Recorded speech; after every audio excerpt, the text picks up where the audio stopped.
On fait tous un sport différent, mais on a tous un petit quelque chose qui nous rapproche en fait les uns des autres. Notre passion pour notre sport, c'est indescriptible. Que tu fasses du cheval, que tu fasses de l'apnée, que tu fasses du saut à la perche, on arrive quand même à discuter. Dans les témoignages qu'on peut entendre autour de nous, y a des gens qui disent du jour au lendemain, en fait, j'ai vu une vidéo de quelqu'un et ça m'a plu. Et j'ai décidé d'en faire mon métier, j'ai tout quitté pour me lancer à fond dans ce projet-là. Et il y a un moment donné dans une carrière où si tu fais pas des choix et des sacrifices, tu n'accèdes pas à ce haut niveau.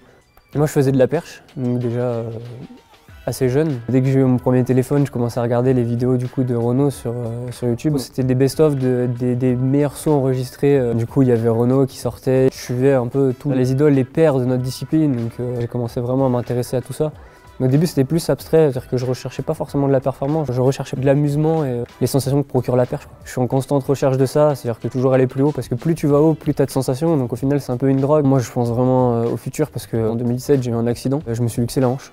Je suis retombé à côté du tapis. Ça m'a fait prendre conscience que le sport de haut niveau c'était tout beau, tout rose et qu'en 5 minutes tout pouvait s'écrouler et que tu pouvais être au fond du trou. La notion d'après-carrière elle est vachement importante. Même pour moi en fait, j'ai envie d'être quelqu'un de cultivé, j'ai envie d'avoir des notions dans plein de choses différentes.